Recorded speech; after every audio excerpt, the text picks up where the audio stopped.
Assalamualaikum warahmatullahi wabarakatuh. Kami dari kelompok 1 ingin memperkenalkan diri terlebih dahulu. Nama saya Inge Tamara Dewi dengan NIM 4017 dan rekan saya Datul Arifah dengan NIM 4026. Di sini kami ingin menjelaskan tentang utang usaha yang ada di liabilitas jangka pendek. PT 3 Pilar Sejahtera Food. Oke, baik, next.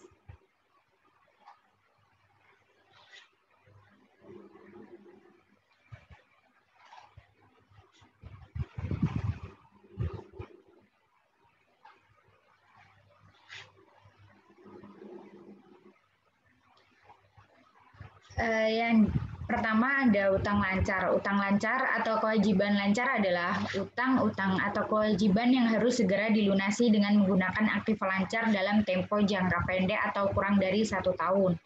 Kewajiban lancar atau utang lancar dalam neraca biasanya terdiri dari 1. Pinjaman jangka pendek dari bank, 2. Utang usaha, 3. Utang pajak, 4. Biaya yang masih harus dibayar, 5. Bagian utang jangka panjang yang jatuh tempo, 6. Pajak yang diterima, 7. Utang lain-lain. Next.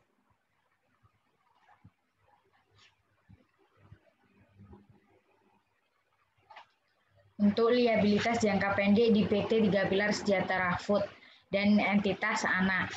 Di situ terdapat rincian saldo dan transaksi-transaksi yang bisa kalian lihat. Baik, next.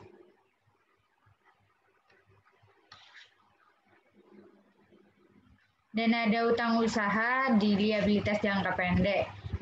Di utang usaha ini terdapat 2, yaitu pihak berelasi dan pihak ketiga. Yang pihak berelasi yaitu terdapat produksi makanan, dan untuk pihak ketiga produksi makanan, pengolahan tenaga listrik, dan sejumlah pihak ketiga. Untuk rincian saldo dan transaksi bisa dilihat ya. Dan apa sih utang usaha? Utang usaha atau utang dagang merupakan kewajiban yang muncul akibat transaksi pembelian barang atau jasa secara kredit yang berkaitan dengan kegiatan operasional perusahaan dan harus dibayarkan segera dalam jangka waktu singkat. Oke, next.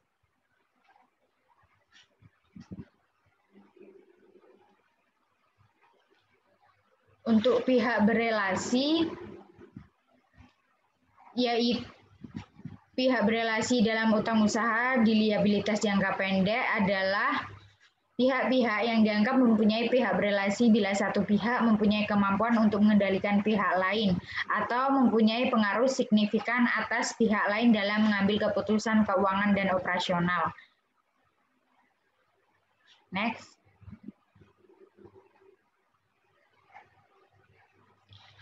Pihak ketiga.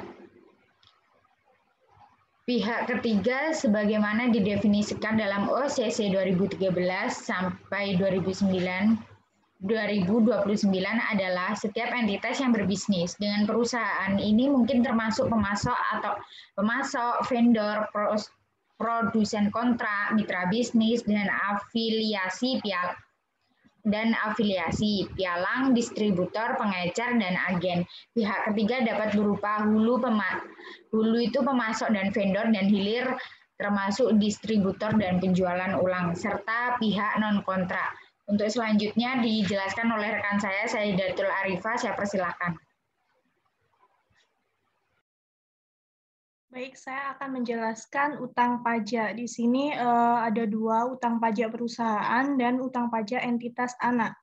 Di dalam utang pajak perusahaan terdapat PPh pasal 4 ayat 2, PPh pasal 21, PPh pasal 23, dan pajak pertambahan nilai.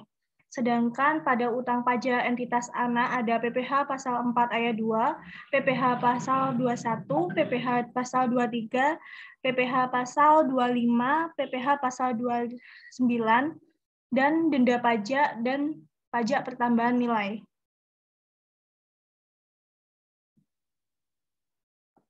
Selanjutnya ada utang lain-lain. utang lain-lain ini terdapat PT Pangan Sejahtera Investerna, terus ada jasa profesional, dan ini. Selanjutnya ada analisis liabilitas jangka pendek. Yang pertama ada rasio lancar. Rasio lancar sama dengan aset lancar dibagi liabilitas jangka pendek. Pada tahun 2019, rasio lancar berjumlah 0,41135. Sedangkan pada tahun 2018, rasio lancar berjumlah 0,15237. Yang kedua ada rasio cepat.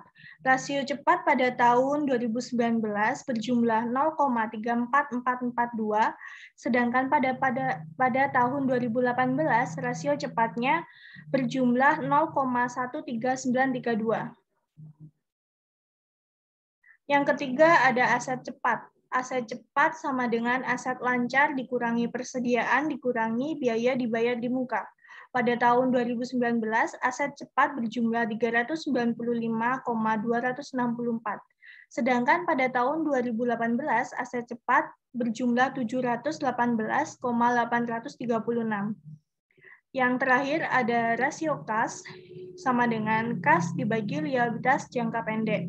Pada tahun 2019, rasio kas berjumlah 0,04775, sedangkan pada tahun 2018, berjumlah 0,00906.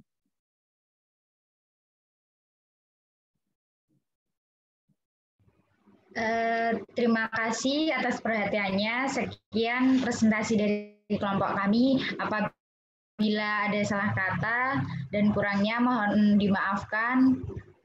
Wassalamualaikum warahmatullahi wabarakatuh. Waalaikumsalam warahmatullahi wabarakatuh. Selamat menunaikan ibadah puasa.